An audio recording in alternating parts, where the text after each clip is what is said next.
السلام عليكم ورحمة الله وبركاته. الحمد لله والصلاة والسلام على رسول الله وعلى آله وصحبه الفائزين برضا الله أما بعد. സഹോദരങ്ങളെ, മുസ്തഫയുടെ ഫാത്തിമ ബീവിയുടെ മരണവുമായി ബന്ധപ്പെട്ട ഖുതുബയുമായി സംബന്ധിച്ചാണ് നമ്മൾ ഇതുവരെ കഴിഞ്ഞ എപ്പിസോഡുകളിൽ പറഞ്ഞിരുന്നത്. ഇതിൽ മുസ്തഫ തന്നെ അംഗീകരിക്കുന്ന മുസ്തഫ പറയുന്ന വൈരുദ്ധ്യങ്ങൾ നമ്മൾ ചൂണ്ടിക്കാണിച്ചു. അതായത് ആദ്യം പറഞ്ഞ മുസ്തഫ ഫാത്തിമ ബീവിയെ കൊന്നിട്ടുള്ളത് മുആവിയയും സംഘവുമാണ്. പിന്നീട് മുആവിയനെ വിട്ട് അത് ഉമർ, അബൂബക്കർ, ആയിഷ റളിയല്ലാഹു അൻഹു അവരിലേക്ക് ചൂണ്ടുന്ന വിധത്തിലാണ് പിന്നീട് മുസ്തഫയുടെ സംസാരം ഉണ്ടായിട്ടുള്ളത്. എന്തുകൊണ്ട് അബൂബക്കർ ഉമർ ഇവരൊന്നും ഫാത്തിമയുടെ മയ്യത്ത് നിസ്കരിക്കാൻ വന്നില്ല, ആയിഷ എന്തുകൊണ്ട് വീട്ടിൽ വന്നില്ല എന്നൊക്കെ. പിന്നെ അതിന് വിരുദ്ധമായിട്ട് മുസ്തഫ തന്നെ പറഞ്ഞു ആയിഷ വീട്ടിൽ വന്നു, പക്ഷേ അബൂബക്കർ റളിയല്ലാഹു അൻഹുവിൻ്റെ ഭാര്യ ഫാത്തിമ, അതായത് അബൂബക്കർ റളിയല്ലാഹു അൻഹു ആയിഷ റളിയല്ലാഹു അൻഹയുടെ പിതാവ്, ആ പിതാവിൻ്റെ തന്നെ ഭാര്യ ഫാത്തിമ ബിന്ത് ഖൈസ് ആയിഷയോട് പറഞ്ഞു അങ്ങോട്ട് വരരുത്, കാരണം ഫാത്തിമ മരിച്ചു കഴിഞ്ഞാൽ മയ്യത്ത് ആയിഷയെ കാണിക്കരുത് പറഞ്ഞിട്ടുണ്ട് എന്നുള്ള കണക്കാണ് പിന്നീട് മൂപ്പർ പറഞ്ഞിട്ടുള്ളത്. പിന്നെ ഉമർ റളിയല്ലാഹു അൻഹു വീട്ടിൽ വന്ന് തീ വെച്ച് കളയുമെന്ന് പറഞ്ഞു. എന്നിട്ട് ഒരാരെങ്കിലും ആ കേസ് അന്വേഷിച്ചോ എന്നൊക്കെയുള്ള ചോദ്യം. പിന്നെ പറഞ്ഞത് എന്താണ്, കിതാബല്ലേ വേണ്ടത്, കിതാബിത എന്ന് പറഞ്ഞിട്ട് സുലൈമു ബിൻ ഖൈസ് അൽ ഹിലാലി, അയാളുടെ ഒരു കിതാബാണ് പിന്നീട് മുമ്പർക്ക് ഉദ്ധരിക്കാനുള്ളത്.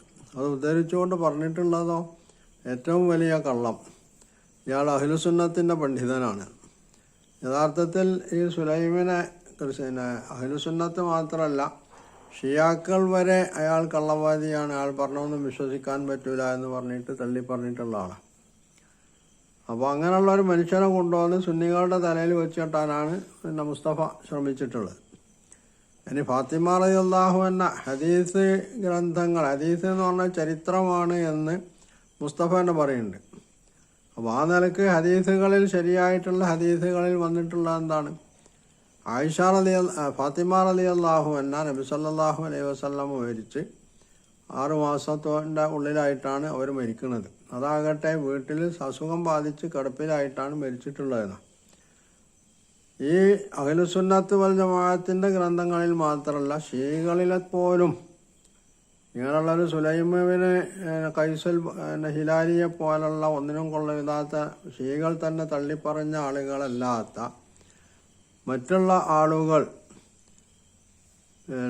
ഷിയകളിലെ ഉത്തരവാദിത്വം എന്നുള്ള ആരെങ്കിലും ഫാത്തിമ റളിയല്ലാഹു അൻഹയെ ചുട്ടുകൊന്നതാണ് എന്ന് എവിടെയെങ്കിലും പറഞ്ഞായിട്ട് ഉദ്ധരിക്കാൻ മുസ്തഫൻ്റെ കയ്യിലില്ല എന്നുള്ളതാണ്.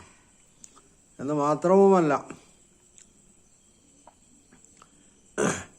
ഷിയകളുടെ അലി റളിയല്ലാഹു അൻഹുവിനെ സംബന്ധിച്ച് മുസ്തഫ പറഞ്ഞത് അലി റളിയല്ലാഹു അൻഹു ഫാത്തിമ റളിയല്ലാഹു അൻഹ ഇങ്ങനെ ഈ തീജി വെച്ചിട്ട് അവരുടെ വീട് ചുട്ടുകഴിച്ച് അതിൽ മരിച്ചപ്പോൾ കൊല്ലപ്പെട്ടപ്പോൾ ഹസനോടും ഹുസൈനോടും പറഞ്ഞു പോലും മക്കളെ ഇതാരോടും പറയരുതേ, നിങ്ങളുടെ ജീവന് ഭീഷണിയാണ്. യഥാർത്ഥത്തിൽ ഇത് അലി റളിയല്ലാഹു അൻഹുവിനെ കൊച്ചാക്കണതിന് തുല്യമാണ്. ഏറ്റവും വലിയ ധീരനായിട്ടുള്ളൊരു മനുഷ്യൻ തൻ്റെ പ്രിയതമയെ ചില ആളുകൾ ചുട്ടുകൊന്നിട്ട് അത് ചോദ്യം ചെയ്യാൻ പോലും, അതിനെതിരുള്ളൊരു വിരലനക്കാൻ പോലും ധൈര്യമില്ലാതെ പോയ ഒരു ഭീരുവായി മാറിപ്പോയി എന്നാണ് മുസ്തഫ ഇതിലൂടെ സ്ഥാപിക്കാൻ ശ്രമിക്കുന്നത്. മാത്രമല്ല അദ്ദേഹത്തിൻ്റെ മക്കളും ഇതുപോലെ ഭീരുക്കളായിരുന്നു എന്ന് സ്ഥാപിക്കാനുള്ള അദ്ദേഹം ചെയ്യണത്, ഹസനും ഹുസൈനും ഒക്കെ. യഥാർത്ഥത്തിൽ അവരുടെയൊക്കെ ചരിത്രം എന്ന് പറയുന്നത് ധീരതയുടെ ഏറ്റവും വലിയ മകുടോദാഹരണങ്ങളായിട്ടാണ് അവരൊക്കെ ചരിത്രത്തിൽ അറിയപ്പെട്ടിട്ടുള്ളത്. അങ്ങനെയുള്ള ആളുകളെ തീരെ ധീരതയില്ലാത്ത തനി ഭീരുക്കളായിട്ട് അവതരിപ്പിക്കാം. ഇതാണ് മുസ്തഫ ഇവിടെ ചെയ്തുകൊണ്ടിരിക്കുന്നത്. അപ്പോൾ മുസ്തഫക്ക് അതിലൂടെ 2 കാര്യം നേടാൻ കഴിയും. ഒന്ന്, പിന്നെ ഖുർആൻ തന്നെ വിശേഷിപ്പിച്ച് പറഞ്ഞിട്ടുള്ള ആദ്യകാല മുസ്ലിങ്ങൾ മുഹാജിർ അൻസാറുകളെ കൊച്ചായി കാണിക്കാം. രണ്ടാമത്തത് ഷിയകൾ ഉയർത്തി കാണിക്കുന്ന മഹത്വവൽക്കരിക്കുന്ന ആളാണ് അലി, ഹസൻ, ഹുസൈൻ ഇവരൊക്കെ. അവരെയും നിന്ദിക്കാം. അപ്പോൾ അതിലൂടെ അദ്ദേഹം സ്ഥാപിക്കാൻ ഉദ്ദേശിക്കുന്നത് എന്താണ്? നബി സല്ലല്ലാഹു അലൈഹി വസല്ലം മരിച്ചതോടുകൂടി തന്നെ ഇസ്ലാമിൽ അട്ടിമറി നടന്നു തുടങ്ങിയിട്ടുണ്ട്. കാരണം അബൂബക്കർ റളിയല്ലാഹു അൻഹു പറഞ്ഞാൽ നബി സല്ലല്ലാഹു അലൈഹി വസല്ലം മരിച്ച് അദ്ദേഹം നബി സല്ലല്ലാഹു അലൈഹി വസല്ലമയുടെ വിശുദ്ധ ശരീരം മറമാടുന്നതിന് മുമ്പ്, സംസ്കരിക്കുന്നതിന് മുമ്പാണ് അദ്ദേഹത്തെ ഖലീഫയായി തിരഞ്ഞെടുക്കപ്പെടുന്നത്. നബിയുടെ ശരീരം മറവ് ചെയ്തതിൻ്റെ ശേഷമാണ് പിന്നീട് അദ്ദേഹത്തിന് പൊതുബയ്യത്ത് നടത്തുന്നത്. ആ കൂട്ടത്തിൽ അലിയും മറ്റുമൊക്കെ ബയ്യത്ത് ചെയ്തിട്ടുണ്ട്, ഫാത്തിമയും ബയ്യത്ത് ചെയ്തിട്ടുണ്ട്. അപ്പം അങ്ങനെയുള്ള അബൂബക്കർ റളിയല്ലാഹുവിനടക്കം താറടിച്ച് കാണിക്കുകയും അവരൊക്കെ നബിയുടെ കാലത്ത് നബീൻ്റെ തോളിൽ കയ്യും വെച്ച് ഇങ്ങനെ നടന്നു എന്നല്ലാതെ അവർക്കൊന്നും ഇസ്ലാമിനോട് പ്രത്യേകിച്ച് താല്പര്യമൊന്നുമില്ലായിരുന്നു. അവരൊക്കെയാണ് ഇസ്ലാമിനെ അട്ടിമറിച്ചിട്ടുള്ളത്. പിന്നെ മുആവിയൻ്റെ മതത്തെ പറ്റി പിന്നെ വേറെ പറയുന്നുണ്ട്.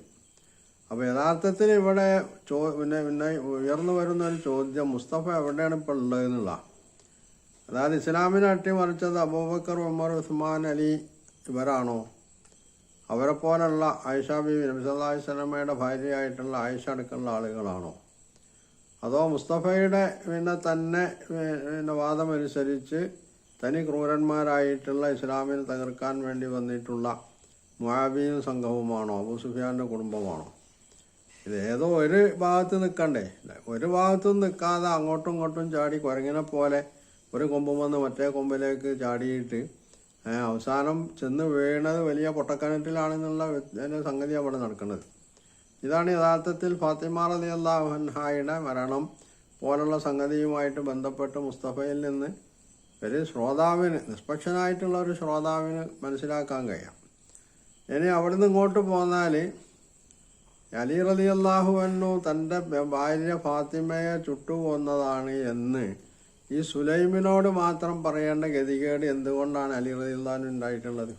അതും ചിന്തിക്കേണ്ട ഒരു കാര്യമാണ്. സുലൈമിനോട് ഇത് പറയുന്നത്, സുലൈം എന്ന് പറഞ്ഞാൽ കൂഫക്കാരനാണ്. അപ്പോൾ ഈ സുലൈമിനോട് ഇത് പറയുന്നത് യഥാർത്ഥത്തിൽ അലി റളിയല്ലാഹു അൻഹു കൂഫയിൽ വന്നതിൻ്റെ ശേഷമായിരുന്നു. കാരണം അലിയുടെ ശിഷ്യനാണെന്നൊക്കെയാണ് മുസ്തഫ തട്ടി വീഴുന്നത്. അപ്പോൾ കൂഫയിൽ വന്നതിൻ്റെ ശേഷം അപ്പോഴേക്ക് ഏതാണ്ട് 30 നബി സല്ലല്ലാഹു അലൈഹി വസല്ലം മരിച്ചിട്ട് തന്നെ 20 പരം കൊല്ലം കഴിയുന്നുണ്ട്. 20 പരം കൊല്ലം കഴിയുന്നുണ്ട്. അപ്പം ഇങ്ങനെയുള്ള ഈ സാഹചര്യത്തിൽ അലി റളിയല്ലാഹു അൻഹു മറ്റുള്ളവരോടൊന്നും എന്തേത് പറയാതെ പോയത്? ഇനി അലി റളിയല്ലാഹു അൻഹുവിൻ്റെ സന്താന പരമ്പരയിൽപ്പെട്ടവരാണല്ലോ ഈ ഷിയാക്കളുടെ ഇമാമുകളായിട്ടുള്ള ഇമാമുകളെല്ലാവരും. ഹസൻ, ഹുസൈൻ, മൂസൽ കാദിം, മുഹമ്മദ് ജാഫർ സാദിഖ്, മുഹമ്മദ് ബാക്കിർ, അങ്ങനെ ഒരുപാട് 12ഓളം അഹ്ലുൽ ബൈത്തിലെ ഇമാമുകളുണ്ട് ഇവർക്ക്. ഇവരൊന്നും എന്തേ ഇതിനെപ്പറ്റി സൂചിപ്പിക്കാതിരുന്നത്? ഇവരാരെങ്കിലും അബൂബക്കർ റളിയല്ലാഹു അൻഹുവിനെ സംബന്ധിച്ചോ, ഉമർ റളിയല്ലാഹു അൻഹുവിനെ സംബന്ധിച്ചോ, ആയിഷ റളിയല്ലാഹു അൻഹയെ സംബന്ധിച്ചോ ഇത് പോയിട്ട് ഇതിനേക്കാൾ നിസ്സാരമായിട്ടുള്ള എന്തെങ്കിലും രീതിയിൽ പരാമർശം നടത്തിയിട്ടുണ്ടോ? നടത്തിയിട്ടില്ല എന്ന് മാത്രമല്ല, ഇവരെയൊക്കെ അധിക്ഷേപിക്കുന്ന ആളുകളെ ആട്ടിയോടിക്കാണ് ഈ ഇമാമികളൊക്കെ ചെയ്തിട്ടുള്ളതെന്നുള്ള. അപ്പം ഇത്രയ്ക്ക് ജുഗുപ്സാവഹമായിട്ടുള്ള സംഗതികളുമായിട്ടാണ് യഥാർത്ഥത്തിൽ മുസ്തഫ മുമ്പോട്ട് പോയിക്കൊണ്ടിരിക്കുന്നത്. അപ്പോൾ ചരിത്രത്തിൻ്റെ യാതൊരു പിൻബലവും ഇല്ലാത്ത, വസ്തുതാപരമായിട്ട് തീർത്തും ഒരടിസ്ഥാനമില്ലാത്ത ഒരു സംഗതി അത് മുസ്ലിം സമൂഹത്തിൻ്റെ മേലിൽ കെട്ടിയേൽപ്പിക്കുകയാണ് ഇവിടെ യഥാർത്ഥത്തിൽ മുസ്തഫ ചെയ്യുന്നത് എന്നുള്ളതാണ്. ഇനി മുസ്തഫയുടെ മറ്റൊരു ഖുതുബ പെണ്ണുങ്ങളുടെ പ്രവാചകത്വത്തെ സംബന്ധിച്ചാണ്. 31, അതായത് കഴിഞ്ഞ വെള്ളിയാഴ്ച 31/1/2025 അദ്ദേഹം നടത്തുന്നത്. അതിൻ്റെ ആദ്യത്തിൽ അദ്ദേഹം പറയുന്നത്, അദ്ദേഹം ഏതോ റൂമിൽ വെച്ചിട്ട് ഇങ്ങനെ പ്രസംഗിക്കുകയാണ് എന്നാരോ പറഞ്ഞു കളഞ്ഞു. അപ്പം അങ്ങനെ തന്നെയാണ് ഇവിടെ ജമാഅത്തുകാരും മുജാഹിദുകളൊക്കെ ചെയ്തിരുന്നത്. ഞങ്ങൾ വലിയൊരു സംഘമായിട്ട് ഒച്ചപ്പാടുണ്ടാക്കാൻ വന്നവരല്ല, ഞങ്ങൾ സത്യം തുറന്നു പറയാൻ വന്നിട്ടുള്ള ഒരു ചെറു സംഘമാണ്, അത് പറഞ്ഞുകൊണ്ടിരിക്കും എന്നൊക്കെയാണ് മൂപ്പരെ വാദം.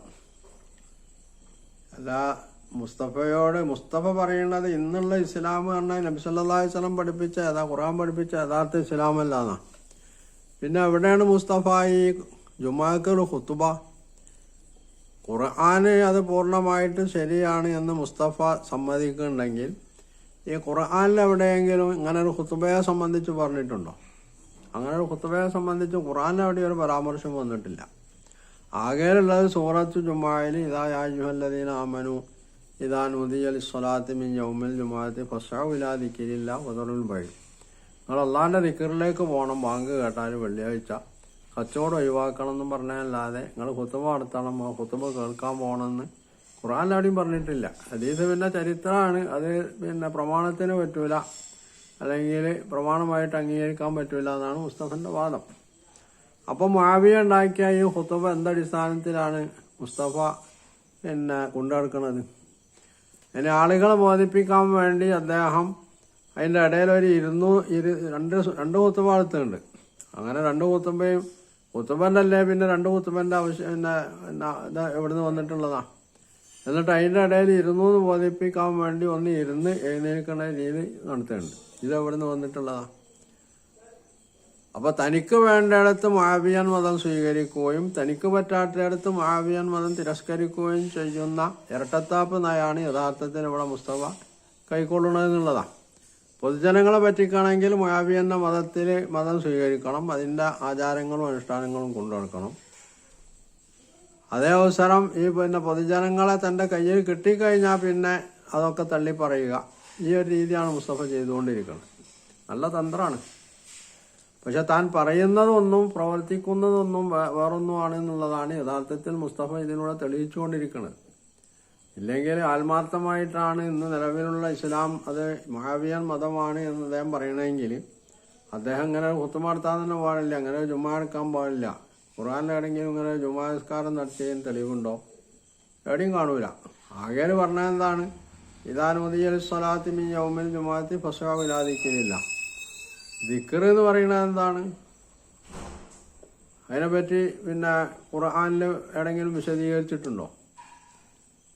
അപ്പോൾ പറയുന്നതിനൊന്നും ഒരടിസ്ഥാനവുമില്ല. തനിക്ക് തോന്നിയത് പിന്നെ എന്താണ്, കോതക്ക് വായിൽ വന്നതൊക്കെ പാട്ട് എന്ന് പറഞ്ഞതുപോലെ മുസ്തഫക്ക് തോന്നിയതൊക്കെ മുസ്തഫൻ്റെ പാട്ട്. അത് മൂപ്പര് ഇസ്ലാമിനെ കണ്ടെത്താനുള്ള ശ്രമം. അതിലിപ്പോൾ മുആവിയൻ്റെ മതമാണെങ്കിലും വേണ്ടതില്ല, ചിലപ്പോൾ അതുമൊക്കെ അംഗീകരിക്കാം എന്നിടത്താണ് മുസ്തഫ ഉള്ളത്. എന്നിട്ട് പിന്നെ മഹത്വം പറയാണ്, ഞങ്ങളിത് പിന്നെ ഒച്ചപ്പാടുണ്ടാക്കാൻ വന്നവരല്ല, മുജാഹിദുകളും ജമാഅത്തുകാരും ഒക്കെ അങ്ങനെ റൂമെന്നും മറ്റുമൊക്കെ തന്നെയാണ് പണ്ട് ജുമാ നടത്തിയിരുന്നത്. മുജാഹിദുകളും ജമാഅത്തുകാരും ഇങ്ങനെ ഏതോ റൂമിൽ അടച്ചിട്ടായിട്ട് ജുമാ നടത്തിയത് എവിടെയാണെന്ന് നമുക്കറിയില്ല. അവർ പള്ളിക്ക് പകരം ഷെഡ് കെട്ടിയാട്ടൊക്കെ ജുമാ നടത്തിയിട്ടുണ്ട് എന്നുള്ളതെ ഏതോ റൂമിൽ വാതിലടച്ചിട്ടായിട്ട് ജുമാ നടത്തിയതിനെ പറ്റി നമ്മൾ കേട്ടിട്ടില്ല. അത് മുസ്തഫയുടെ സ്വന്തം പിന്നെ വകയായിട്ട് പിന്നെ ഒരു അറിവാണ്. അദ്ദേഹം കണ്ടിട്ടുണ്ടായിരിക്കാം. യഥാർത്ഥത്തിൽ ഈ ആദി കോപ്രായങ്ങളുമായിട്ടാണ് മുസ്തഫ ഇസ്ലാമിനെ തകർക്കാൻ വേണ്ടി ശ്രമിച്ചുകൊണ്ട് മുമ്പോട്ട് പോയിക്കൊണ്ടിരിക്കണമെന്നുള്ളതാണ്. ഇനി വനിതാ പ്രവാചകന്മാരെ സംബന്ധിച്ചാണെങ്കിൽ നേരത്തെ പറഞ്ഞ തന്നെയാണ് ഇപ്പം രണ്ടാമത് മൂപ്പര് പറയുന്നത്. അതാണ് ഈ ഖുതുബയിലുള്ളത്. അപ്പോൾ പുതുതായിട്ട് മൂപ്പർക്കൊന്നും പറയാനില്ല. അതുപോലെ തന്നെ ജനങ്ങളുമായി ബന്ധപ്പെട്ട നേർക്കുനേരെ ബന്ധപ്പെട്ട സംഗതികളും പറയാനില്ല എന്നുള്ളതാണ് അദ്ദേഹത്തിൻ്റെ ഏറ്റവും വലിയ പിന്നെ കെടുതി എന്ന് വേണമെങ്കിൽ നമുക്ക് അതിനെപ്പറ്റി പറയാം.